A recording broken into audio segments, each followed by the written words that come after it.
Bismillahirrahmanirrahim. Assalamu alaikum dear students. It's me Muhammad Irfan Anwar, your chemistry teacher. Today we are going to discuss about the chapter number 4 first half, which is about the pnictogens. Group 5A के members nitrogen family, चलते उसके बारे में बात करते हैं।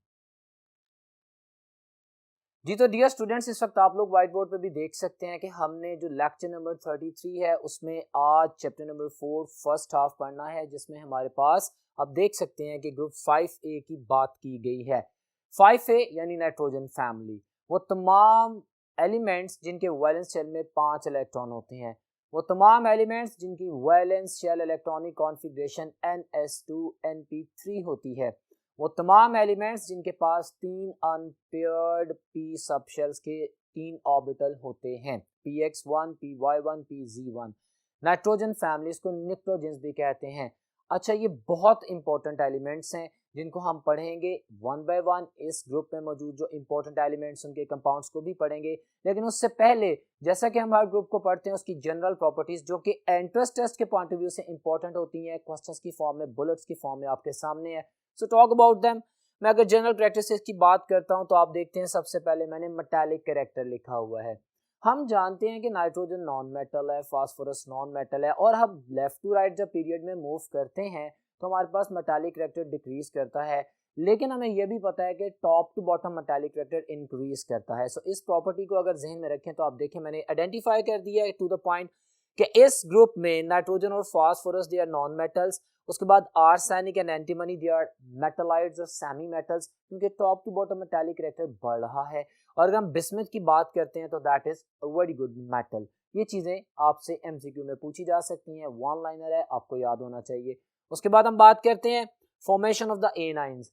हमें पता है कि इनके वैलेंस शेल में 5 इलेक्ट्रॉन है, they have the tendency to gain the 3 electrons, तो ये ट्राई नेगेटिव आयंस बनाते हैं जैसे n-3, ठीक है। अब ये शेयरिंग भी करते हैं, लेकिन एनाइंस भी बना सकते हैं, आयनिक कंपाउंड भी बना सकते हैं। हालांकि लेफ्ट टू राइट जब हम मूव करते हैं तो इलेक्ट्रोनेगेटिव डिफरेंस के कम होने की वजह से आयनिक कंपाउंड बनने की जो पॉसिबिलिटी है वो कम होती जाती है। बट एनाइंस अगर कंसीडर करें तो ट्राई नेगेटिव आयंस बनाएंगे अपने वैलेंस शेल को पूरा करने के लिए। जो 5 इलेक्ट्रॉन्स है, इसको 3 इलेक्ट्रॉन चाहिए, ये ट्राई नेगेटिव आयंस बनाएंगे, जो कि आपके सामने लिखा गया है। लेकिन बहरहाल tendency to form anions decreases down the group. Definitely top to bottom जब इलेक्ट्रॉन नेगेटिविटी डिक्रीज करेगी, tendency to gain the electron भी डिक्रीज करेगी। So that's why it's an important point. उसके बाद मैंने बात की बॉन्ड नेचर की। अब आप देखते हैं मैंने यहाँ पे लिखा कि नाइट्रोजन और फास्फोरस चूंकि टिपिकल नॉन मेटल्स हैं, of course they are going to share और they are going to gain the electronic load, it's okay. But हमारे पास अगर जनरल बॉन्ड फॉर्मेशन का ट्रेंड देखा जाए तो नाइट्रोजन और फास्फोरस जो है वो कोवेलेंट बॉन्ड बनाती हैं। हमारे पास डिफरेंट कंपाउंड्स है, NH3 हो गया, अब NCl3 हो गया, इस तरह PH3 हो गया, PCl5 हो गया, PCl3 हो गया, तो दे फॉर्म कोवेलेंट बॉन्ड्स। अब टॉप टू बॉटम चूंकि मेटालिक कैरेक्टर बढ़ता जाता है, टेंडेंसी टू गेन इलेक्ट्रॉन कम होती जाती है, और मेटालिक कैरेक्टर के बढ़ने की वजह से हमारे पास वो शिफ्ट हो जाता है आयनिक बॉन्ड फॉर्मेशन की तरफ। तो एंटीमनी, जस्टिबनाइट और बिस्मथ ये आयनिक बॉन्ड बनाते हैं। The things are important which are being written on your book and they are being asked in the entrance test. So we are going to revise every concerned data के जो हमसे पूछा जा सकता है। So उसके बाद हम कुछ ऑक्सीडेशन स्टेट्स की बात करते हैं। जैसा कि पहले लेक्चर्स में भी मैंने बताया था कि हमारे पास एक फिनोमिनन होता है S inert pair effect. Okay, S inert pair effect क्या होता है? इनर्ट, एस इनर्ट रहता है, उसके इलेक्ट्रॉन जंप अप नहीं करते, और अगर जंप अप करें तो किस में करते हैं? डी सबशेल में। अब अगर मैं नाइट्रोजन की बात करूं तो सेकंड पीरियड में वहां पे तो 3D ऑर्बिटल का कॉन्सेप्ट ही नहीं है, तो वहां पे हमारे पास एस इनर्ट ही रहेगा, ठीक है, एस इनर्ट ही रहेगा और इलेक्ट्रॉन जंप नहीं कर सकते। तो इसकी जो कॉमन ऑक्सीडेशन स्टेट +-3 में है। लेकिन आप कंपाउंड्स आगे भी देखेंगे, पढ़ेंगे, आपको मैंने ये डिबेट इसलिए की कि आप याद रख सकें। नाइट्रोजन एक ऐसा एलिमेंट है जो अपने कंपाउंड्स में +-1, +-2, +-3, +-4 और +-5 ऑक्सीडेशन स्टेट शो करता है। Because we know what is the oxidation state, it is the apparent charge on an atom in the molecule, और इस चीज को हमने अपने जहन में रखना है। बाकी अगर हम फास्फोरस या नीचे उसकी बात करते हैं, nitrogen, phosphorus, arsenic, antimony, bismuth की, तो हमारे पास अब डी सबशेल और एफ सबशेल की इन्वॉल्वमेंट आ रही है। जहाँ पे डी सबशेल की इन्वॉल्वमेंट आएगी वहाँ पे भी एनॉमली आती है प्रॉपर्टीज में, जहाँ पे एफ सबशेल की इन्वॉल्वमेंट आएगी वहाँ पे भी एनॉमली आती है प्रॉपर्टीज में। लेकिन अगर मैं जनरल बात करूँ, क्योंकि मैं जनरल बात कर रहा हूँ, तो हमारे पास +-3 ऑक्सीडेशन स्टेट तो है ही इस ग्रुप के मेंबर्स की, क्योंकि इनके पास 3 हाफ फिल्ड p ऑर्बिटल्स मौजूद हैं। अगर s इनर्ट नहीं रहता और s इलेक्ट्रॉन जंप अप करता है 3d सीरीज में, 4d सीरीज में, 5d सीरीज में, तो हमारे पास फिर 5 अनपेयर्ड ऑर्बिटल्स बन सकते हैं, जिसकी वजह से ऑक्सीडेशन स्टेट +-5 भी होती है, जैसा कि हम जानते हैं और आगे हम पढ़ेंगे भी। सो ऑक्सीडेशन स्टेट के हवाले से भी ये चीज़ें याद रखिएगा। अब चूंकि हम इंट्रो पढ़ते हैं, किसी भी ग्रुप की जनरल प्रैक्टिसेस की बात करते हैं, तो हम पहले भी पढ़ के आ चुके हैं कि हर ग्रुप के स्टार्ट में हमारे पास हर ग्रुप के स्टार्ट का जो पहला एलिमेंट होता है, जो सेकंड पीरियड से बिलोंग करता है, वो अपने ही ग्रुप के बाकी मेंबर से कुछ प्रॉपर्टीज डिफरेंट शो करता है। हालांकि हम जानते हैं कि वेरिएशन इन प्रॉपर्टीज पीरियड्स में होती हैं और ग्रुप में आमतौर पे जो एलिमेंट्स पाए जाते हैं उनकी जो प्रॉपर्टीज हैं दे आर सिमिलर, बट जो टॉप का एलिमेंट होता है वो मैंने हमेशा बताया कि due to the very small size और इफेक्टिव न्यूक्लियर चार्ज, नाइट्रोजन के केस में हाई इलेक्ट्रॉन एक्टिविटी की वजह से अपने ही ग्रुप के बाकी मेंबर से डिफरेंट फिजिकल प्रॉपर्टीज शो करता है। जैसा कि आपके सामने मैंने लिखा, reason small size, high electron activity और इफेक्टिव न्यूक्लियर चार्ज जो इंक्रीज होता है उसकी वजह से अपने क्या डिफरेंट प्रॉपर्टीज शो करता है। These are MCQs written in your book, मैंने यहाँ पे हाईलाइट किए हैं। इस मेमोरी की बेस पे, इस इंफॉर्मेशन की बेस पे वो क्वेश्चन कर सकता है, सो हम उसको रिवाइज करते हैं। मिसाल के तौर पे nitrogen is a gas, of course, और बाकी तमाम elements they are the solids. Nitrogen has no allotropes, ये बड़ा इंपॉर्टेंट क्वेश्चन है। नाइट्रोजन की कोई एलोट्रोपिक फॉर्म नहीं होती, जबकि इस ग्रुप के जो बाकी मेंबर्स हैं उनकी एलोट्रोपिक फॉर्म्स होती हैं। आप जानते हैं ना एलोट्रोपी क्या होती है? When one element exists in more than one crystalline form, this is called as allotropy. तो नाइट्रोजन के एलोट्रोप्स नहीं होते, हाँ फास्फोरस के होते हैं, हम जानते हैं, जैसे 6 एलोट्रोप्स होते हैं जिसमें से 3 हम पढ़ेंगे भी। सो ऑल दीज थिंग इंपॉर्टेंट जो कि आपसे पूछी जाएंगी, आपने याद रखना है। आगे 3 कोवेलेंट बॉन्ड बनाता है नाइट्रोजन, और बाकियों में पॉसिबिलिटी होती है, जैसे मैंने अभी बताया कि बिस्मुथ आयनिक बॉन्ड बना सकते हैं, एंटीमनी में भी इस आयनिक बॉन्ड आ सकता है, और फिर आर्सेनिक में हमारे पास पार्शियल आयनिक कैरेक्टर आ जाता है। जबकि फास्फोरस जो है वो तो टिपिकल कोवेलेंट बॉन्ड ही बनाता है, लेकिन वो 5 बनाता है, ये 3 बनाता है। So when I am going to distinguish a nitrogen unit from the all other element of the same group, तो मैंने हर वो चीज डिस्कस करनी है जो किसी भी तरह से डिफरेंट हो सकती है, याद रखिएगा। डायटोमिक फॉर्म एग्जिस्ट करता है, बाकी हम जानते हैं फास्फोरस P4 की फॉर्म एग्जिस्ट करता है। नाइट्रोजन हमारे पास N2 की फॉर्म में अगर बात करें तो हमारी जो एटमॉस्फेयर है उसमें 78% नाइट्रोजन पाया जाता है।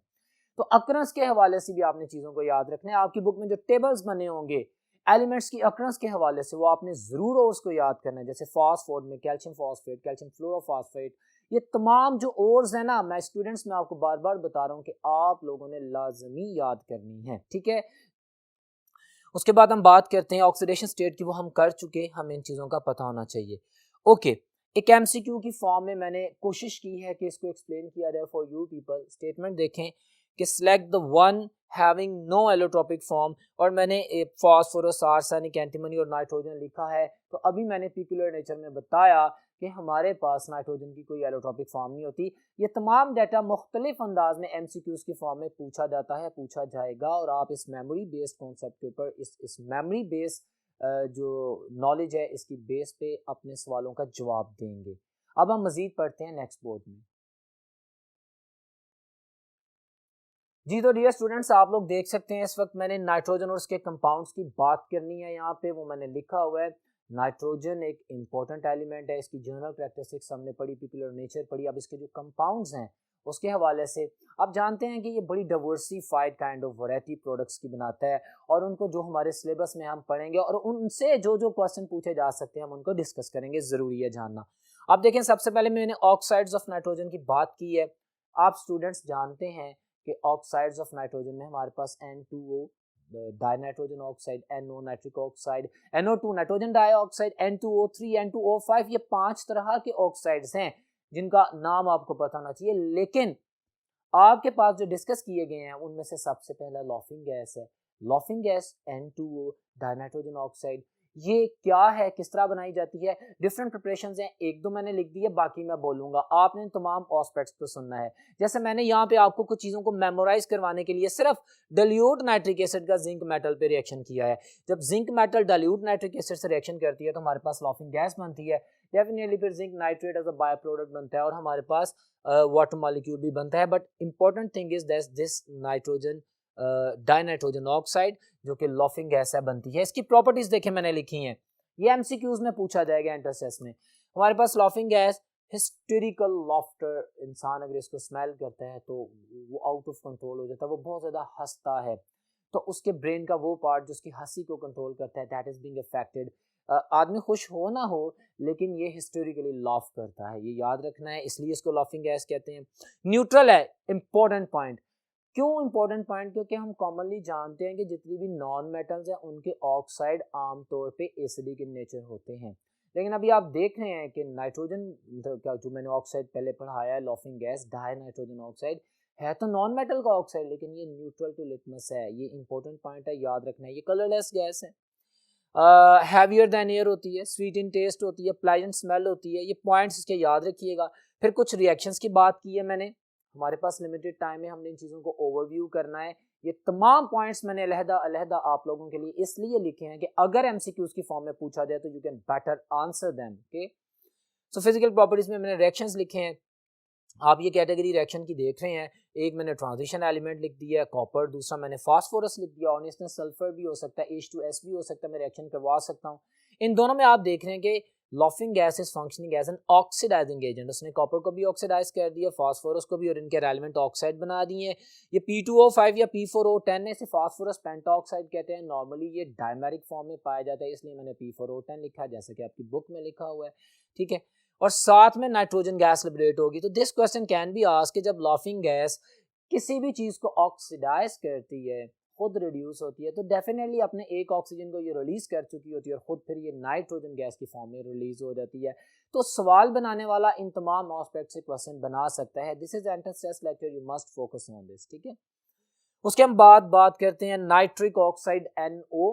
एक मैंने मैथड लिखा, आसमान पे जब बिजली चमकती है तो हवा में मौजूद नाइट्रोजन और ऑक्सीजन मिलकर नाइट्रिक ऑक्साइड बना देते हैं। एक मेथड ऑफ प्रिपरेशन ये भी है कि 3000 डिग्री सेंटीग्रेड पर, जैसे हम बेकलैंड एडिस प्रोसेस में भी पढ़ेंगे, लेकिन अभी मैंने चूंकि मेटल्स और नाइट्रिक एसिड का रिएक्शन शो किया, तो अब देखिए मैंने यहाँ पे कॉपर मेटल के ऊपर डाइल्यूट नाइट्रिक एसिड फेंका। सो लिंक है, जिंक के ऊपर अगर डाइल्यूट नाइट्रिक फेंके नाइट्रिक एसिड तो आपके पास लॉफिंग गैस बनती है, और अगर कॉपर मेटल पे डाइल्यूट नाइट्रिक एसिड फेंके तो हमारे पास नाइट्रिक ऑक्साइड गैस बनती है, और साथ में सॉल्ट और वाटर बनता है। ये याद रखना है, आपसे इस तरह भी क्वेश्चन पूछा जा सकता है। आगे हम प्रॉपर्टीज में भी डिटेल पढ़ेंगे। देखें, ये कलरलेस गैस है, neutral to litmus, once again NO। My students, मैंने आपको पहले भी अपने लेक्चर में एक दफा बताया था कि हमारे पास कार्बन मोनोऑक्साइड नॉन मेटल का ऑक्साइड है, nitric oxide NO, carbon monoxide CO, और अभी मैंने लॉफिंग गैस पढ़ाई N2O। ये तीनों नॉन मेटल के ऑक्साइड हैं विच आर न्यूट्रल, और ये हमारे सिलेबस में, इसलिए मैंने इनको वाज़ेह तौर पे बता दिया है। बहरहाल NO is a neutral gas, आपके सामने हैवियर देन एयर होती है ऑफ कोर्स, और ये पैरामैग्नेटिक इन नेचर होती है। ये प्रॉपर्टी लिखी है, what is paramagnetism, when a material is attracted by the magnet, तो पैरामैग्नेटिक नेचर होती है। तो ये MCQ भी पूछा जा सकता है, आपने याद रखना है NO के हवाले से। मजीद आप रिएक्शंस में बात करते हैं, और ये जो रिएक्शंस मैंने वन लाइनर की फॉर्म में लिखे हैं, इसमें मैं MCQs और कॉन्सेप्ट आपसे अभी लेक्चर में शेयर कर रहा हूँ, आप गौर से सुनिएगा। मसलन सबसे पहले मैंने कहा जी, ये डीकम्पोजिशन हो जाती है 1000 डिग्री सेंटीग्रेड पर, नाइट्रिक ऑक्साइड टूट जाती है और अपने बेसिक कॉन्स्टिट्यूएंट्स नाइट्रोजन और ऑक्सीजन में कन्वर्ट हो जाती है। जैसा कि मैंने इसकी एक प्रिपरेशन जो लिखी नहीं है लेकिन जुबानी बोली थी कि नाइट्रोजन और ऑक्सीजन मिलकर नाइट्रिक ऑक्साइड बनाते हैं। इसी तरह जब नाइट्रिक ऑक्साइड डीकम्पोज होती है, इसका रेजिडेंट टाइम पूरा होता है, या मैं इसको टेम्परेचर देता हूँ जैसा कि मैंने लिखा, तो ये नॉर्मल नाइट्रोजन और ऑक्सीजन में कन्वर्ट हो जाती है। दूसरा रिएक्शन आप देख रहे हैं कि NO+O2। अब हवा में मौजूद कलरलेस नाइट्रिक ऑक्साइड जब ऑक्सीजन से मिलती है तो ये रेडिश ब्राउन कलर की नाइट्रोजन डाइऑक्साइड गैस को बनाती है, बन सकता है। तो ये आपके सामने 2NO2 रिएक्शन लिखा हुआ है, तो ये आप देख सकते हैं कि नाइट्रिक ऑक्साइड की ऑक्सीडेशन हो रही है और नाइट्रोजन डाइऑक्साइड बन रही है, ठीक है। उसके बाद आप देख सकते हैं फेरस सल्फेट के साथ नाइट्रिक ऑक्साइड का रिएक्शन। ये आपको समझाने के लिए यहाँ पे देखें FeSO4.NO मैंने लिखा है। अच्छा, ये रिएक्शन आप रिंग टेस्ट ऑफ केमिस्ट्री में यूज करते हैं, when you are going to confirm the nitrates. Okay, जब आपको सॉल्ट दिया जाता है प्रैक्टिकल केमिस्ट्री में, तो आपके पास जो रिंग बनता है ना, रिंग, उसकी केमिकल नेचर ये होती है फेरस सल्फेट डॉट NO। तो ये आपने अपने ज़हन में रखना है, याद रखना है, इंपॉर्टेंट थिंग है, you have to memorise that. Okay, तो बहरहाल यहाँ पे मैं नाइट्रिक ऑक्साइड का फेरस सल्फेट रिएक्शन करके ये एडिशन प्रोडक्ट बना रहा हूँ जो कि आपके सामने मौजूद है। और मैंने एक्स्ट्रा चीज बताई कि रिंग टेस्ट में जो रिंग बनता है उसका भी केमिकल कंपोजिशन यही होती है, ठीक है। उसके बाद हम बात करते हैं इसका हैलोजेंस के साथ रिएक्शन, नाइट्रिक ऑक्साइड हैलोजेंस के साथ रिएक्शन करती है, ब्रोमीन से भी करती है, क्लोरीन से भी करती है। आप देख रहे हैं आपके पास प्रोडक्ट नाइट्रोसाइल क्लोराइड NOCl और NOBr भी बनता है, जो कि आपकी बुक में लिखा हुआ है। मेरे वर्ड सुने, मैं आपको बता रहा हूँ, NOCl भी बनता है, NOBr भी बनता है, very strong reactive Regents. You know how, अगर आप इसके स्ट्रक्चर पे गौर करें तो ये वो कंपाउंड है जिसमें इलेक्ट्रोनेगेटिव क्लोरीन है, फिर इलेक्ट्रोनेगेटिव ऑक्सीजन है, फिर इलेक्ट्रोनेगेटिव नाइट्रोजन है। सो ये तीन पावरफुल इलेक्ट्रोनेगेटिव एटम एक साथ एक कंपाउंड में मौजूद है। When they are going to react, they are going to react faster. अगर आपको याद हो, और आगे मैं लेक्चर में पढ़ाऊंगा, अभी जब मैं एक्वा रीजिया बनाऊंगा, जब मैं हाइड्रोक्लोरिक एसिड और नाइट्रिक एसिड का ब्लेंड करके एक्वा रीजिया बनाऊंगा, तो उसमें भी असल चीज जो बनती है वो यही कंपोजिशन बनती है, और ये फिर नेसेंट क्लोरीन को लिबरेट करता है और वो जाके रिएक्शन करती है और गोल्ड जैसी नोबल मेटल को भी रिएक्ट करवा देती है। You have to memorise all these things, ठीक है। उसके बाद हम बात करते हैं इसका function as a reducing agent. Reducing agent क्या होता है? जो दूसरों से ऑक्सीजन स्नैच कर ले। या ऑक्सीडाइजिंग एजेंट क्या होता है? जो दूसरों को ऑक्सीजन दे दे। आप देखते हैं कि हमारे पास नाइट्रिक एसिड प्लस NO आपस में रिएक्शन कर रहे हैं और हमारे पास जो प्रोडक्ट बन रही है उसमें आप देख सकते हैं कि NO ने नाइट्रिक एसिड से ऑक्सीजन स्नैच करके अपने आप को ऑक्सीडाइज कर लिया है और डेफिनेटली आपका ना जो कंपैटिबल पार्टनर नाइट्रिक एसिड है उसको रिड्यूस कर दिया, ठीक है। So it is functioning as a reducing agent. अगर हम ऑक्सीडाइजिंग एजेंट की बात करें तो ये भी आपके सामने है कि NO प्लस H2S रिएक्शन कर रहा है और H2S जिसमें सल्फर -2 था या जिसके पास हाइड्रोजन थी, इसने इसकी हाइड्रोजन को स्नैच कर लिया है। रिमूवल ऑफ हाइड्रोजन, ठीक है, that is called as oxidation. Increase in oxidation state, oxidation. तो आप देखें सल्फर -2 से सल्फर 0 न्यूट्रल हो गया, इंक्रीज इन ऑक्सीडेशन स्टेट हुई और साथ में हाइड्रोजन भी रिमूव हो गया। So this is called the kind of reaction in which it is functioning as a oxidising agent also. So अगर एंट्रेंस टेस्ट में MCQ पूछा जाता है, मैं बनाता हूँ कि which one of the following gas is functioning as oxidising as well as reducing agent, तो आपका आंसर होगा NO, क्योंकि NO oxidising as well as reducing agent के तौर पे काम कर रही है। लॉफिंग गैस ने सिर्फ ऑक्सीडाइज किया, आपके सामने रिएक्शन लिखा हुआ है, ठीक है। और ये भी नाइट्रोजन डाइऑक्साइड भी जो हम आगे पढ़ेंगे वो भी जो है NO2 वो भी ऑक्सीडाइजिंग एजेंट के तौर पे काम करती है। NO is functioning as oxidising as well as reducing agent. अब हम अगले ऑक्साइड की तरफ बढ़ते हैं, नेक्स्ट बोर्ड पे। जी तो डियर स्टूडेंट्स, अब आप देख रहे हैं नाइट्रोजन डाइऑक्साइड। मैंने अभी बात की नाइट्रोजन डाइऑक्साइड। नाइट्रोजन डाइऑक्साइड की प्रिपरेशन आप रिएक्शंस ऑफ NO से भी देख सकते हैं। मैं पढ़ा के आया हूं कि NO प्लस O2 NO2 बना देते हैं, रेडिश ब्राउन कलर की गैस बन जाती है। इट्स ओके, ठीक है।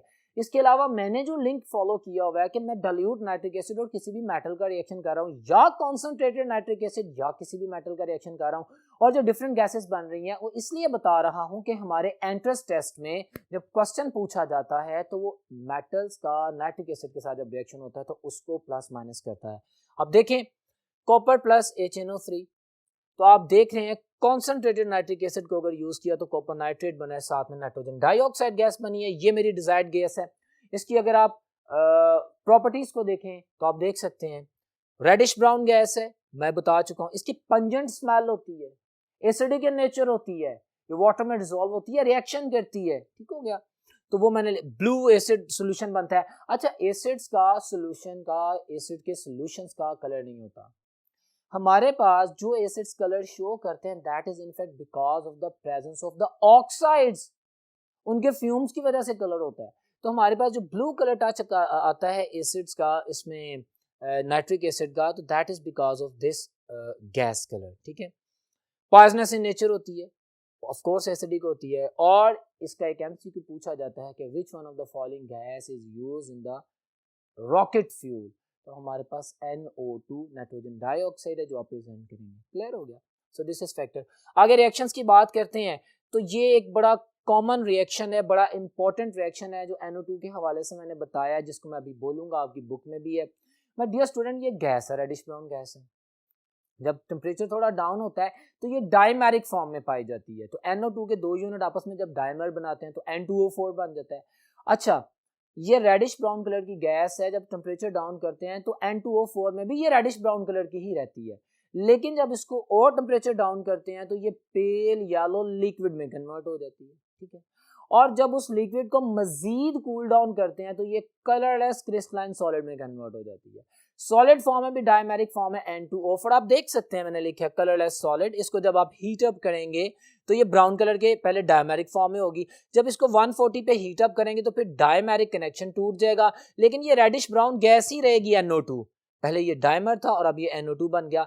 इसको जब मजीद हीट अप करेंगे तो 620 डिग्री सेल्सियस पे एकदम ये कलरलेस हो जाएगा ब्राउन मटेरियल, ब्राउन गैस। क्यों? क्योंकि NO2 अब डीकम्पोज हो गई है, ये कलरलेस NO और कलरलेस ऑक्सीजन में कन्वर्ट हो गई है। सो ये तमाम टेम्परेचर पॉइंट्स और ये इनकी फिजिकल स्टेट्स के पेल येलो लिक्विड है, कलरलेस सॉलिड है, रेडिश ब्राउन गैस है, आप लोग याद रखेंगे। This is important thing to be asked by the entrance test, ठीक है, आप अपने ज़हन में रखेंगे। अब अगर हम कुछ रिएक्शंस की बात करें तो आपके सामने ही है।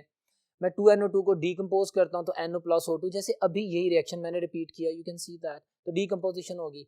अब नाइट्रोजन डाइऑक्साइड जब वाटर के साथ रिएक्शन करती है तो हमारे पास nitric acid plus nitrous acid भी बनता है, ये दोनों बनते हैं। हाँ, नाइट्रस एसिड चूंकि अनस्टेबल है, अभी मैं आपको बताऊंगा पढ़ाऊंगा, वो थोड़ी देर के लिए स्टेबल होता है, फिर वो डीकम्पोज हो जाता है और अल्टीमेटली जब वो नेसेंट ऑक्सीजन को रिलीज करता है, that is being captured by another HNO2 और फिर वो नाइट्रिक एसिड में कन्वर्ट हो जाता है।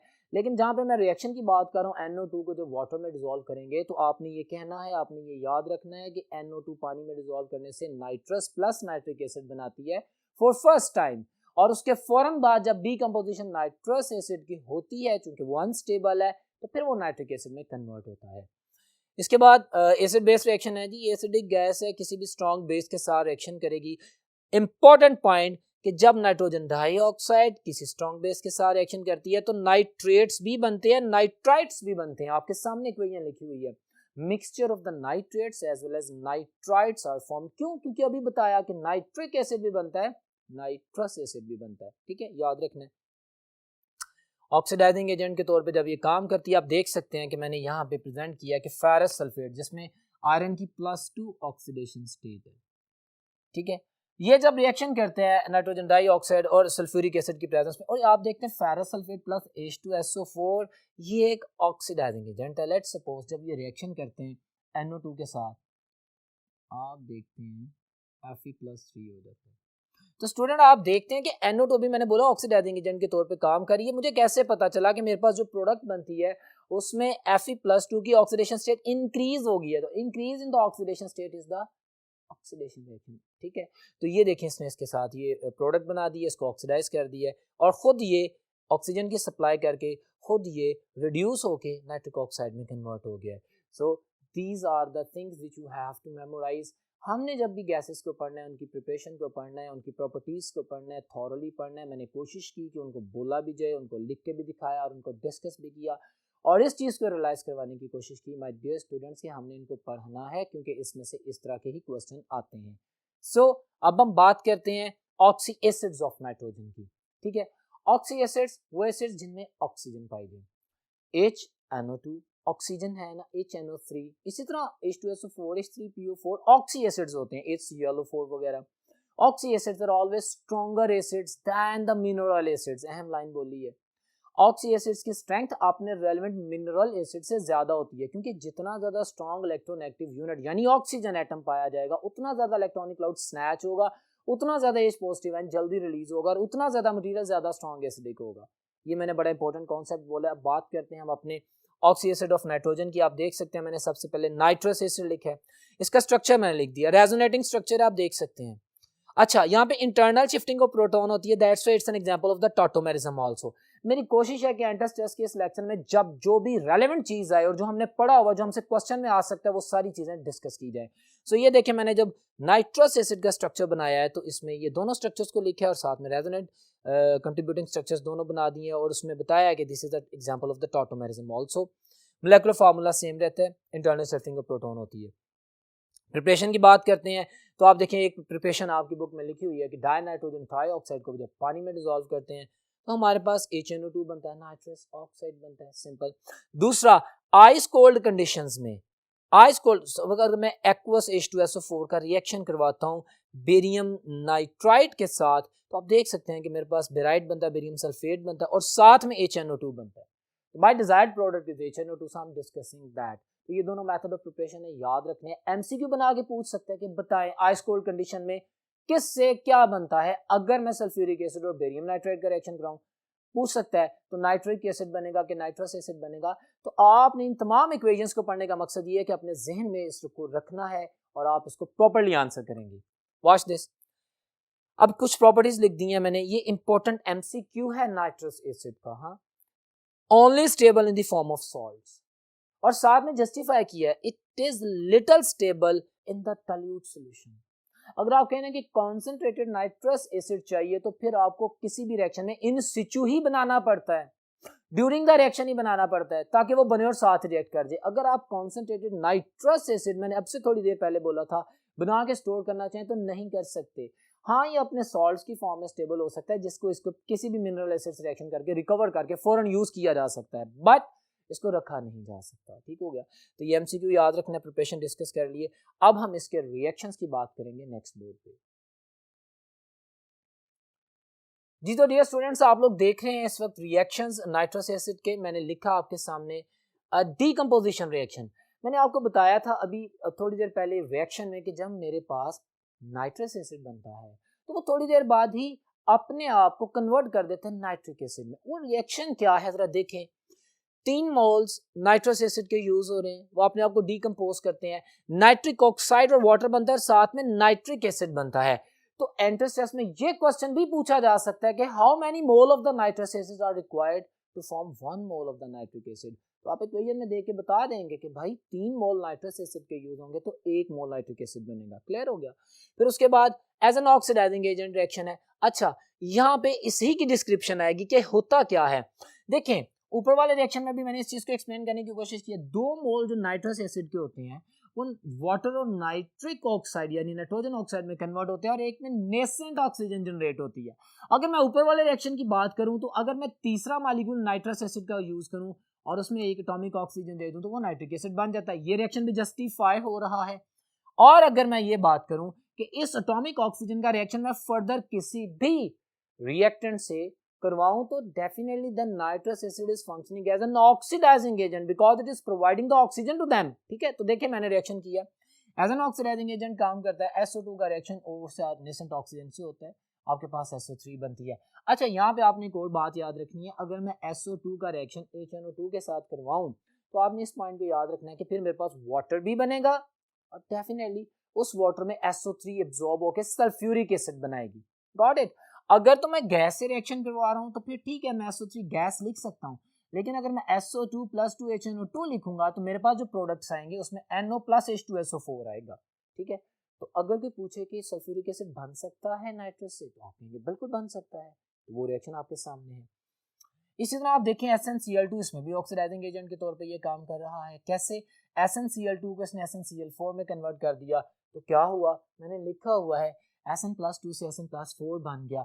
Increase in the oxidation state is called oxidation, and when it is going to be oxidized, it means इसका compatible partner जो इसको रिएक्ट करवा के ऑक्सीडाइज करवा रहा है, इसकी ऑक्सीडेशन स्टेट स्टेनस की बढ़ा के स्टेनिक कर रहा है, Sn + 2 से Sn + 4 कर रहा है, तो वो कोई ऑक्सीडाइजिंग एजेंट है। क्लियर हो गया। अब एक और रेलेवेंट चीज, यही nitrous acid as an oxidising agent भी काम कर रहा है और एज ए रिड्यूसिंग एजेंट भी काम कर रहा है। देखें व्हाइट बोर्ड पे KMnO4 + H2SO4, हम जानते हैं कि ये बजाते खुद KMnO4 + H2 से स्ट्रॉन्ग ऑक्सीडाइजिंग एजेंट, ये ऑक्सीडाइजिंग एजेंट है और ये नाइट्रस एसिड से रिएक्शन कर रहा है। इसका मतलब है स्ट्रॉन्ग ऑक्सीडाइजिंग एजेंट जब रिएक्शन करेगा नाइट्रस एसिड के साथ तो ये उसको ऑक्सीडाइज करेगा। Watch this. हमारे पास K2SO4 मैंगनीज सल्फेट भी बनता है और नाइट्रिक एसिड बनता है, वो आपके सामने इक्वेशन लिखी हुई है। नाइट्रस एसिड की ऑक्सीडेशन होगी, नाइट्रिक एसिड बन गया।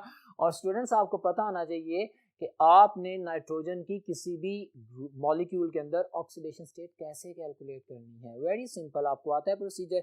मिसाल के तौर पर मैं ये कहूँ कि ऑक्सीजन 2 एटम्स हैं और -4 ऑक्सीडेशन स्टेट, हाइड्रोजन +1 है तो यहाँ पे नाइट्रोजन +3 होगा।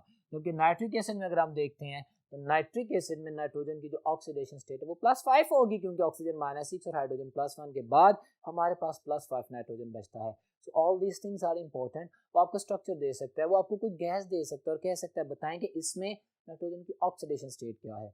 सो this is a conceptual topic as well as the informative topic, और ये सारी चीज़ों को आपने गौर से पढ़ना है। उसके बाद एसिड बेस रिएक्शन है, भाई सिंपल है, तो एसिड किसी भी बेस रिएक्शन करेगा तो सारे रेलेवेंट सॉल्ट बना देगा, जैसे sodium hydroxide nitrous acid reaction करके सोडियम नाइट्राइट बना रहा है और साथ में वाटर मॉलिक्यूल रिलीज होता है। अब हम बात करेंगे नाइट्रिक एसिड की। नाइट्रिक एसिड भी एक ऑक्सी एसिड है नाइट्रोजन का। In the limited time we are going to discuss all the things.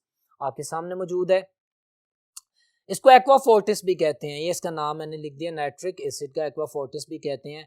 इक एसिड, इसमें नाइट्रोजन के अंदर 3 ऑक्सीजन होते हैं और ये जितने भी इक एसिड्स होते हैं वो हमेशा एज एन ऑक्सीडाइजिंग एजेंट काम करते हैं। ये बड़ी अहम लाइन मैंने बोली है, आपसे पूछ ले कि कौन सा acid is, which one of the following acid is functioning as an oxidising agent, nitric acid, sulphuric acid, phosphoric acid, D all of them. तो आप कहेंगे ये सारे के सारे ऑक्सीडाइजिंग एजेंट के तौर पे ही काम करते हैं। ठीक हो गया। तो ये नाइट्रिक एसिड है, ये इसका स्ट्रक्चर मैंने बना दिया, आपके सामने मौजूद है।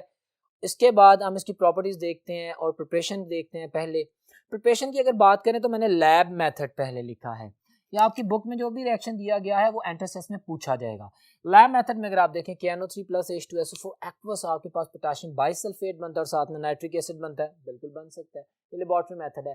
पर इंडस्ट्रियल मेथड जो कि पॉपुलर मेथड है, जो कि बाय नेम मेथड है, आप जानते हैं उसको, जिसे मैंने लिखा हुआ है, दैट इज बिर्कलैंड-एडिस प्रोसेस। ये क्या प्रोसेस है? इसका सबसे खूबसूरत जो फंक्शन है, ये एटमॉस्फेरिक नाइट्रोजन को यूज करता है और नाइट्रिक एसिड में कन्वर्ट करता है। कैसे? आप देखें, इसका पहला स्टेप मैंने लिखा है फॉर एग्जांपल। तो मैंने क्या, एटमॉस्फेरिक नाइट्रोजन गैस है, ऑक्सीजन है, इन दोनों का हाई इलेक्ट्रिक आर्क यूज कर लें, हाई टेम्परेचर कर लें 3000 डिग्री सेल्सियस पे, ये नाइट्रिक ऑक्साइड में कन्वर्ट हो जाते हैं। ठीक है। सेकंड स्टेप में हमारे पास क्या होता है कि हम इस नाइट्रिक ऑक्साइड का ऑक्सीजन से रिएक्शन करवाते हैं 600 डिग्री सेंटीग्रेड पर, रेडिश ब्राउन नाइट्रोजन डाइऑक्साइड बनती है। सारी रिवीजन चल रही है जो मैंने अभी डिस्कस किया।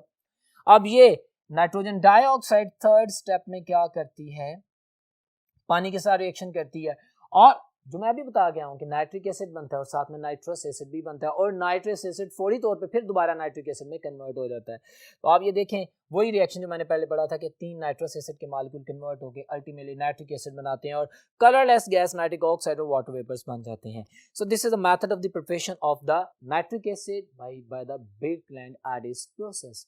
तो फिजिकल प्रॉपर्टीज की बात करते हैं तो वो देखते हैं, पंजेंट स्मेल है, इसकी स्पेसिफिक ग्रेविटी 1.53 होती है 15 डिग्री सेल्सियस पे। याद रखना है, ये भी फिजिकल प्रॉपर्टीज एमसीक्यूज में पूछी जाएंगी। ये एक मोनोबेसिक एसिड है, आप इसका स्ट्रक्चर देख सकते हैं नाइट्रिक एसिड का। ये मोनोबेसिक एसिड है क्योंकि हमारे पास एक H ऑक्सीजन से लगा हुआ है और हर वो हाइड्रोजन जो ऑक्सीजन से अटैच हो वो ऑक्सी एसिड में रिलीज किया जा सकता है, जिसकी वजह से किसी भी एसिड की बेसिसिटी होती है। तो ये एक मोनोबेसिक एसिड है, आप याद रखेंगे। इसका बॉइलिंग पॉइंट याद रखिएगा 86 डिग्री सेंटीग्रेड है। तो these were the few points regarding the preparation and the physical properties of nitric acid। अब नाइट्रिक एसिड के रिएक्शंस क्या हैं जो कि बहुत इंपॉर्टेंट है, उनके बारे में बात करते हैं हम नेक्स्ट बोर्ड पे चलते हैं।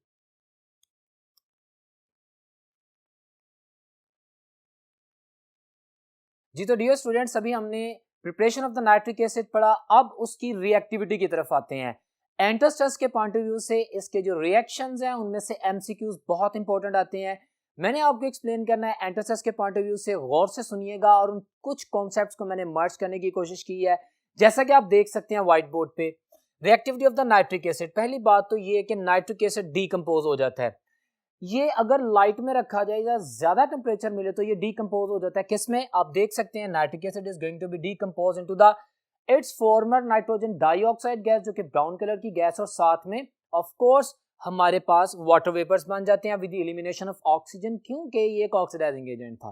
ठीक है, इसको ध्यान में रखें। उसके बाद जो मैंने रिएक्शन लिखा है एसिडिक नेचर, एसिड है किसी भी बेस के साथ रिएक्शन करेगा। कोई भी बेसिक मटेरियल इस नाइट्रिक एसिड के साथ रिएक्शन करेगा। नाइट्रिक एसिड एक मोनोबेसिक एसिड है, सॉल्ट बनाएगा और साथ में वाटर रिलीज होगा। जैसे कि आप देख सकते हैं कास्टिक सोडा और नाइट्रिक एसिड मर्ज होके sodium nitrate, Chile saltpetre और साथ में वाटर बनाते हैं। सो इसके अलावा कोई भी बेस यूज हो सकती है, पोटेशियम नाइट्रेट भी बन सकते हैं एंड सो ऑन।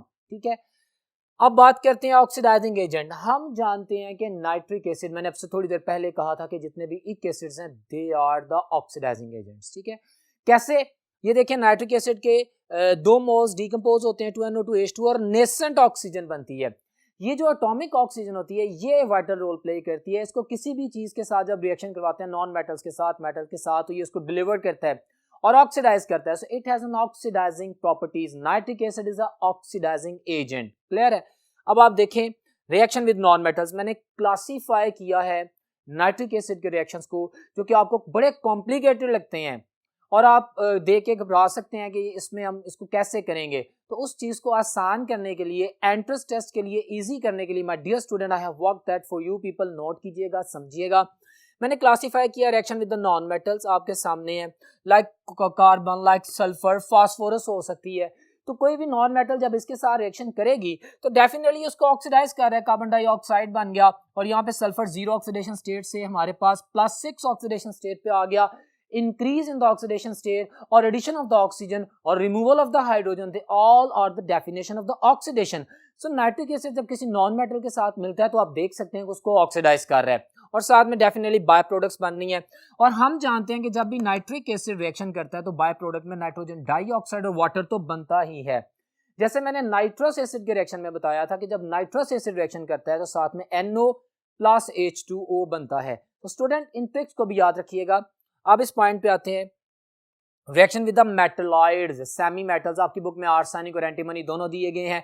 मिसाल के तौर पे यहाँ पे आपको समझाने के लिए मैंने एंटीमनी लिखा है, ये नाइट्रिक एसिड के साथ रिएक्शन करता है और एंटीमोनिक एसिड बनता है, साथ में नाइट्रोजन डाइऑक्साइड और वाटर बनता है। एमसीक्यू में पूछा जा सकता है कि जब हमारे पास नाइट्रिक एसिड, आर्सेनिक या एंटीमोनी जो कि सेमी मेटल्स उनके साथ रिएक्शन करता है तो क्या बनता है। प्रोडक्ट्स के ऊपर आपने ध्यान देना है। आप कहेंगे एंटीमोनिक एसिड बन रहा है, नाइट्रोजन डाइऑक्साइड या जो भी नॉन सेमी मेटल होगी उसका रेलेवेंट एसिड बनेगा, ठीक है, और साथ में नाइट्रोजन डाइऑक्साइड गैस और वाटर रिलीज होगा। इंपॉर्टेंट है। अब बात करते हैं मेटल्स की। The very important information regarding your entrance test. आपने एक एक बुलेट को याद रखना है, which I am going to made for you people. आप देखें, गोल्ड, प्लैटिनियम, इरिडियम और titanium, they do not react with nitric acid. MCQ है, याद रखिएगा। क्लियर है? ये चार एलिमेंट्स गोल्ड, प्लैटिनियम, इरिडियम और टाइटेनियम अकेले नाइट्रिक एसिड के साथ रिएक्शन नहीं करते। उसके बाद iron, cobalt, nickel, aluminium, chromium. I am highlighting the words of your textbook which are directly related with your entrance test. आपने इनको याद कर लेना, मैंने सिंबलाइज कर दिया। Iron, cobalt, nickel, aluminium and chromium, they react but they react passively. Slow reaction, passively. क्यों? क्योंकि ये प्रोटेक्टिव लेयर बना लेते हैं अपने ऊपर ऑक्साइड की, जिसको फर्दर रिएक्ट करना मुश्किल होता है। रिएक्शन तो हुआ लेकिन प्रोटेक्टिव लेयर बनने की वजह से आगे प्रोसीड नहीं करता। आपने इस चीज को जहन में रखना है कि आपके पास ये एलिमेंट्स जो मैंने आपके सामने लिखे हैं, iron, cobalt, nickel, aluminium and chromium, they react passively with the nitric acid. Passively मतलब बहुत थोड़ा रिएक्शन, ठीक हो गया। उसके बाद uranium and tungsten, they form their oxides. MCQ है, यूरेनियम और टंगस्टन ये दोनों एलिमेंट्स नाइट्रिक एसिड के साथ रिएक्शन करते हैं और उनके रेलेवेंट ऑक्साइड्स बनते हैं। एंट्रेंस टेस्ट में पूछा जा सकता है। अब इनकी अगर मैं एमसीक्यू की मॉडिफाइड फॉर्म आपके सामने प्रेजेंट करना चाहूं तो मैं किसी भी तरह से पूछ सकता हूं कि which one of the following element is going to react with the nitric acid to produce oxide. उनमें से दो एलिमेंट्स को दे दूं, या मैं कह दूं कि मेरे पास कौन कौन से एलिमेंट किस तरह रिएक्शन करते हैं, करते भी हैं कि नहीं करते। विच one of the following do not react with nitric acid, मैं गोल्ड की ऑप्शन दे दूं, प्लैटिनियम की दे दूं एंड सो ऑन।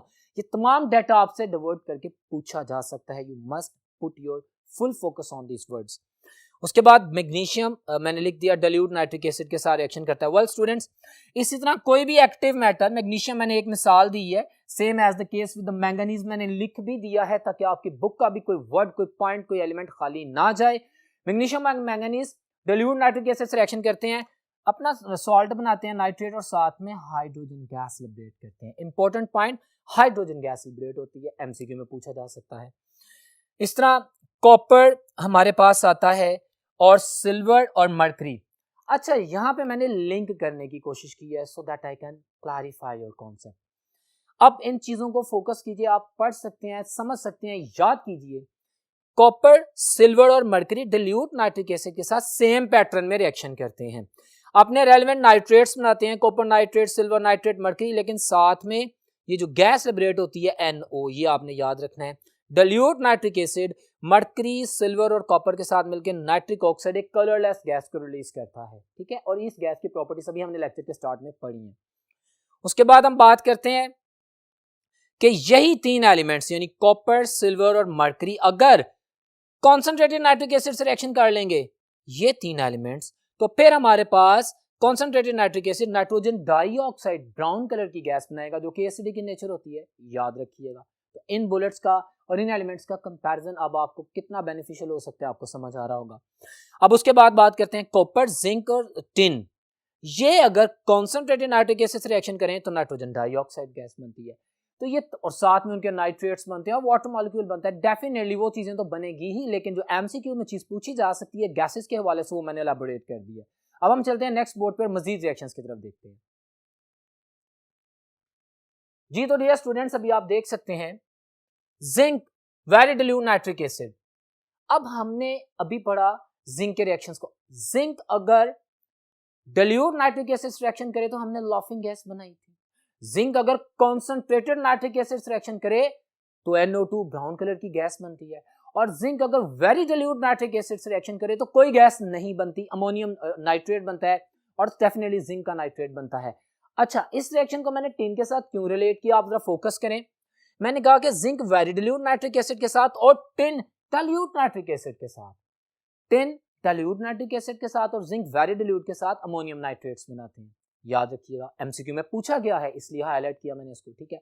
बाकी हमें पता है कि जिंक डाइल्यूट के साथ रिएक्शन करता है, कॉन्सेंट्रेटेड के साथ करता है, वेरी डाइल्यूट के साथ करता है। वेरी डाइल्यूट के साथ मैंने बता दिया अमोनियम नाइट्रेट बनता है। कॉन्सेंट्रेटेड के साथ क्या बनेगा, NO2 गैस, और डाइल्यूट के साथ लॉफिंग गैस N2, और जिसे हम डाई नाइट्रोजन ऑक्साइड कहते हैं। इंपॉर्टेंट रिएक्शन पढ़ के आए हैं preparation of the laughing gas में, तो आपने ये याद रखना है, एमसीक्यू में बहुत पूछा गया हुआ है ये। Next, aqua regia, the popular reagent. What is aqua regia? अब देखें, जिसमें 1 पार्ट नाइट्रिक एसिड कॉन्सेंट्रेटेड और 3 पार्ट HCl कॉन्सेंट्रेटेड होता है।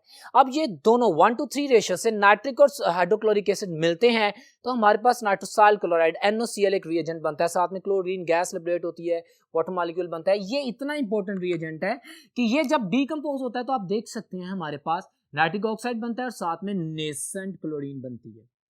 डियर स्टूडेंट, ये जो नेसेंट क्लोरीन है ये इतनी रिएक्टिव होती है कि वो नोबलेस्ट मेटल गोल्ड और प्लैटिनियम के साथ रिएक्शन कर जाती है और इनके सॉल्ट बनाती है। और जो गोल्ड का सॉल्ट, जैसे आप देख सकते हैं ऑरम क्लोराइड और प्लैटिनियम का प्लैटिनियम क्लोराइड, ये टेट्राक्लोराइड है, ये ट्राइक्लोराइड है, they are the soluble salts, they are water soluble. और इस वजह से इसको एक्वा रेजिया बोलते हैं कि ये हमारे पास वो जो गोल्ड प्लेटिंग या गोल्ड कवरिंग या गोल्ड प्रूफिंग के लिए यूज किया जाता है वो यही रिएक्शन होता है, ठीक है।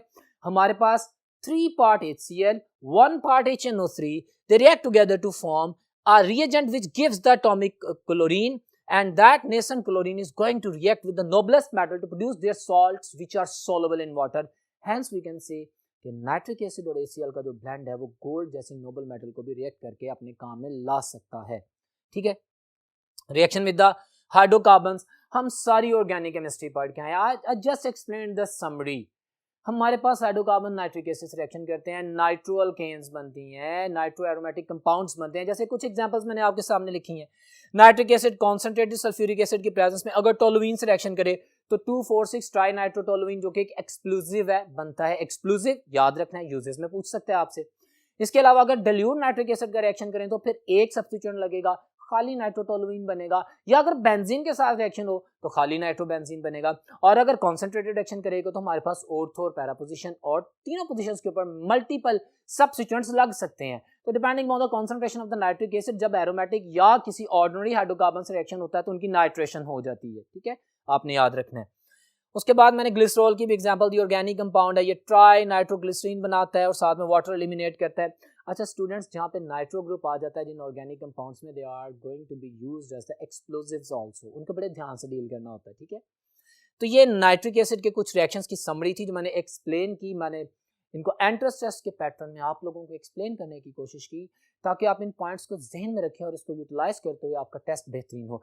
अब हम आगे बात करते हैं, नाइट्रोजन फैमिली पढ़ रहे हैं, उसका एक second most important element that is phosphorus. में मैंने लिखा है फास्फोरस, आप जानते हैं traditional word Greek word light bearing से निकला है। अब फास्फोरस के जो डिफरेंट कंपाउंड्स हैं उनको मैं डिस्कस करने जा रहा हूं। एलोट्रोपिक फॉर्म्स फास्फोरस की कितनी होती हैं? 6। इंपॉर्टेंट एमसीक्यू है, लेकिन आप तो सिलेबस में white red and black phosphorus पढ़ते हैं। हाँ, हम 3 एलोट्रोपिक फॉर्म्स पढ़ते हैं, लेकिन फास्फोरस की एलोट्रोपिक फॉर्म्स होती हैं 6। You have to memorise that. अब उसके बाद हम बात करते हैं व्हाइट फास्फोरस। हम जानते हैं ये सिंपल P4 यूनिट होता है जिसमें 4 फास्फोरस एटम आपस में लिंक्ड होते हैं। ये चूंकि एक तरह से इंडिविजुअल यूनिट होता है इसलिए बहुत ज्यादा रिएक्टिव होता है, हाईली रिएक्टिव। चूंकि हाईली रिएक्टिव होता है, हाईली पॉइजनस होता है। तो मैंने प्रॉपर्टीज लिखी हैं, आप देख सकते हैं कि हमारे पास वैक्सी सॉलिड है, इसका मेल्टिंग पॉइंट 44 डिग्री सेल्सियस है, बॉइलिंग 280 डिग्री सेल्सियस है, एमसीक्यूज है, मेमोरी बेस्ड क्वेश्चन है, याद कीजिएगा, पूछा जाएगा। फिर उसके बाद the most reactive and the most poisonous, of course चूंकि रिएक्टिव बहुत ज्यादा है तो इसलिए अगर इंटैक्ट होगा बॉडी में तो रिएक्शन करेगा, उसकी वजह से पॉइजनस होगा, डैमेज करेगा। इस तरह अगर हमारे पास व्हाइट फास्फोरस को हीट अप किया जाए आयोडीन या सल्फर की प्रेजेंस में 250 डिग्री सेल्सियस पे, तो व्हाइट फास्फोरस आपस में एक ब्रिज कंपाउंड बना के पॉलीमेरिक स्ट्रक्चर कन्वर्ट हो जाता है, जिसका स्ट्रक्चर आपकी बुक में बना हुआ है, उसको हम बोलते हैं रेड फास्फोरस। तो रेड फास्फोरस आप चूंकि कनेक्टेड हो गया, मैक्रोमॉलिक्यूल हो गया, तो इसकी रिएक्टिविटी भी थोड़ी कम हो गई है, इसकी पॉइजनस भी थोड़ी कम हो गई है। पॉइंट्स को याद रखिएगा, ठीक है। इसी तरह ब्लैक फास्फोरस, अगर हम बहुत ज्यादा नेटवर्किंग और लेयर्स बढ़ा देते हैं, P4 यूनिट बहुत ज्यादा आपस में मिल जाते हैं, तो ब्लैक फास्फोरस बन जाता है। क्रिस्टलिटी का फर्क है ना, एलोट्रोपिक फॉर्म्स है ना, और चूंकि ब्लैक फास्फोरस में ज्यादा यूनिट्स आपस में मिले हुए हैं, उनकी रिएक्टिविटी कम होती है, तो they are least poisonous and the least reactive. ये वर्ड्स एमसीक्यूज में पूछे जा सकते हैं। अब हम चलते हैं नेक्स्ट बोर्ड की तरफ और देखते हैं वहां पे क्या है। वेल डियर स्टूडेंट्स, हम लोग फास्फोरस के कंपाउंड्स पढ़ रहे हैं।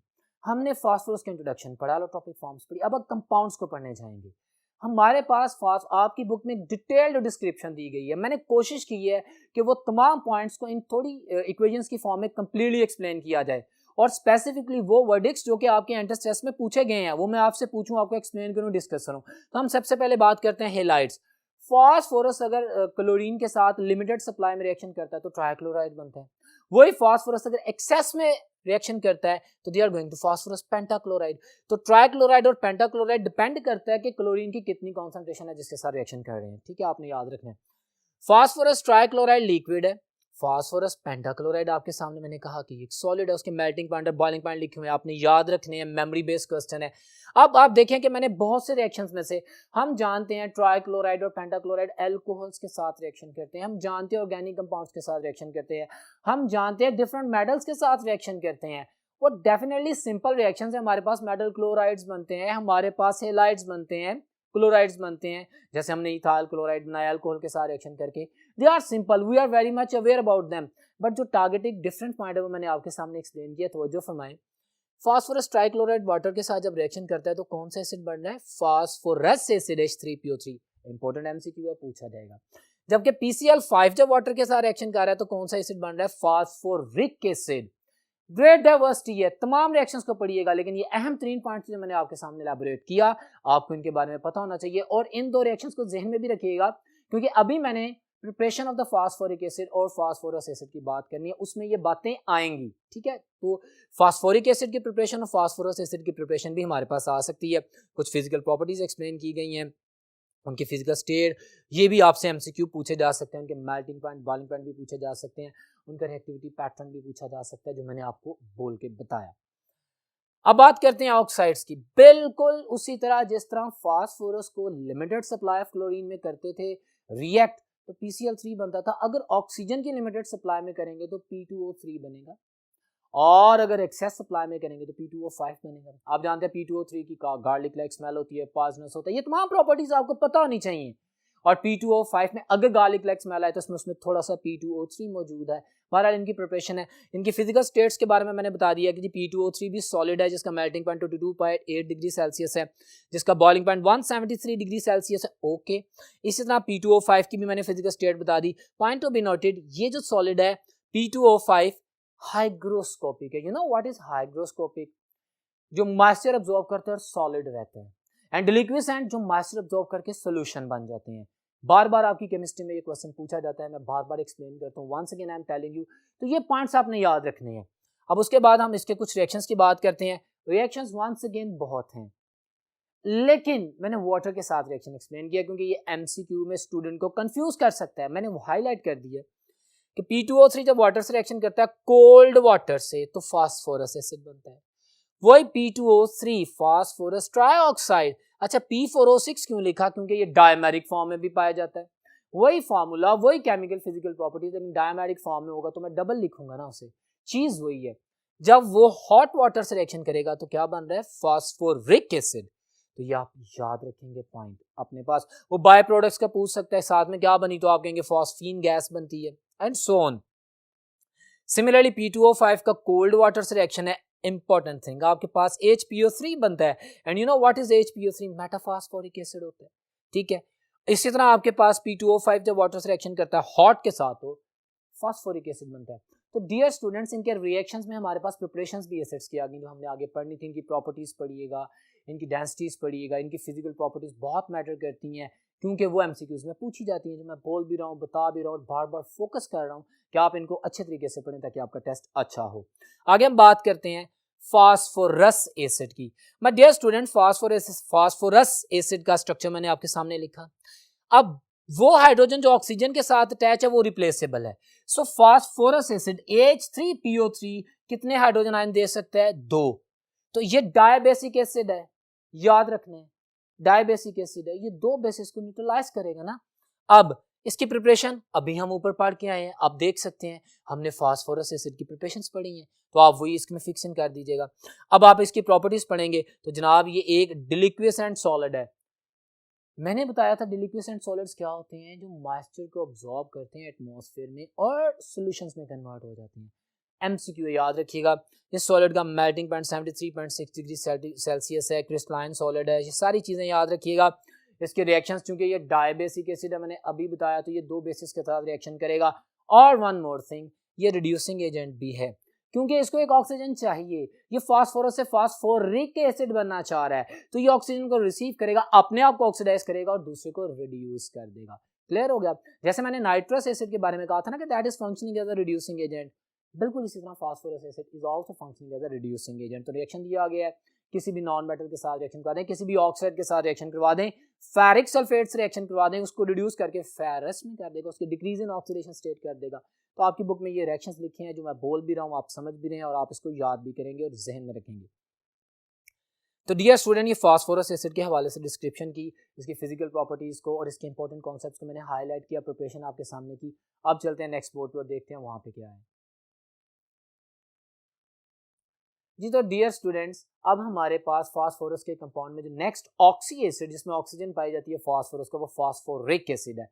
आपके सामने अगर मैं इसकी प्रिपरेशन की बात करूं तो आप जानते हैं कि अभी मैंने लास्ट बोर्ड में P2O5 PCl5 उसका जब रिएक्शन किया था तो हमारे पास फास्फोरिक एसिड बना था। वही प्रिपरेशन आप यहाँ पे भी लिख सकते हैं। इसके अलावा अगर आप कैल्शियम फॉस्फेट और सैंड को आपस में रोस्ट करें तो उससे जो P2O5 बनता है, उस P2O5 को भी अगर वाटर के साथ रिएक्शन करवाएं, हॉट वाटर के साथ, तो फास्फोरिक एसिड बनेगा। फास्फोरिक एसिड का स्ट्रक्चर मैंने आपके सामने लिखा है H3PO4। Right now you can see कि अब इस स्ट्रक्चर में आपके पास phosphorus 3 H positive ion release कर सकता है क्योंकि वही H पॉजिटिव आयन रिलीज होगा जो ऑक्सीजन के साथ अटैच होगा। अगर फास्फोरिक एसिड 3 हाइड्रोजन रिलीज कर रहा है तो it means it is tribasic acid. आपकी बुक में रिएक्शन दिया गया कास्टिक सोडा के साथ जिसमें उसने प्रूव किया है कि 3 moles of caustic soda are going to react with 1 mole of the phosphoric acid generating the salt. इसका मतलब है दैट इज ट्राइबेसिक एसिड। तो ये स्ट्रक्चर आपके सामने मौजूद है। अच्छा, इसके रिएक्शंस में ये एक इंपॉर्टेंट बात मैंने इफेक्ट ऑफ हीट कह लें या इसकी डिहाइड्रेशन कह लें, आपके सामने लिखा है। हमारे पास ऑर्थोफॉस्फोरिक एसिड H3PO4 है। जब इसको हीटअप करते हैं 240 डिग्री सेल्सियस पर, ये हाई टेम्परेचर लिखा हुआ है, 240 डिग्री सेल्सियस टेम्परेचर है, तो वाटर मॉलिक्यूल रिलीज होता है, ऑर्थोफॉस्फोरिक एसिड कन्वर्ट हो जाता है पायरोफॉस्फोरिक एसिड में जिसका फार्मूला है। उसको मजीद हीट करते हैं तो हमारे पास 316 डिग्री सेल्सियस पे that converts into the metaphosphoric acid. बाकी एसिड बेस्ड रिएक्शंस वही सिमिलर है, लेकिन ये ऑर्थो मेटाफॉस्फोरिक एसिड में टेम्परेचर कंडीशन प्लस होता क्या है डिहाइड्रेशन, वो भी आप याद रखिएगा। अच्छा, लास्ट लाइन भी मैं एक और बोल दूं आपके सामने कि अगर मेरे पास ये मेटाफॉस्फोरिक एसिड हो, इसको मैं पानी में ड्रॉप करूं तो क्या बनेगा sir? Ultimately that will absorb water, पहले pyro then ultimately orthophosphoric acid बनेगा। डियर स्टूडेंट्स, इस चैप्टर में जो हमारा ग्रुप 5A से एसोसिएटेड था और 6A से एसोसिएटेड था, लेकिन आज का लेक्चर मेरा ग्रुप 5A से एसोसिएटेड था, इसमें मैंने इन तमाम एलिमेंट्स की फिजिकल प्रॉपर्टीज़, उनके ट्रेंड्स, उनकी general trends in the chemical properties वो एक्सप्लेन किए। फिर मैंने उनके इंपॉर्टेंट कंपाउंड्स की बात की, फिर जितने भी इंपॉर्टेंट कंपाउंड्स हैं उनकी प्रॉपर्टीज़, उनके रिएक्शंस को एक्सप्लेन किया। बड़ा थॉरली पढ़िएगा, इंपॉर्टेंट रिएक्शंस हैं, इंपॉर्टेंट चैप्टर है, इंपॉर्टेंट एमसीक्यूज आ सकते हैं जो कि आपके लिए इस लेक्चर में आसान बनाएंगे। उम्मीद करता हूँ कि आप इस लेक्चर को सुनेंगे, अपने आप को इम्प्रूव करेंगे, पढ़ेंगे और आपका टेस्ट बेहतरीन होगा। इंशाअल्लाह ताला नेक्स्ट लेक्चर में मुलाकात होगी, तब तक अल्लाह हाफिज़।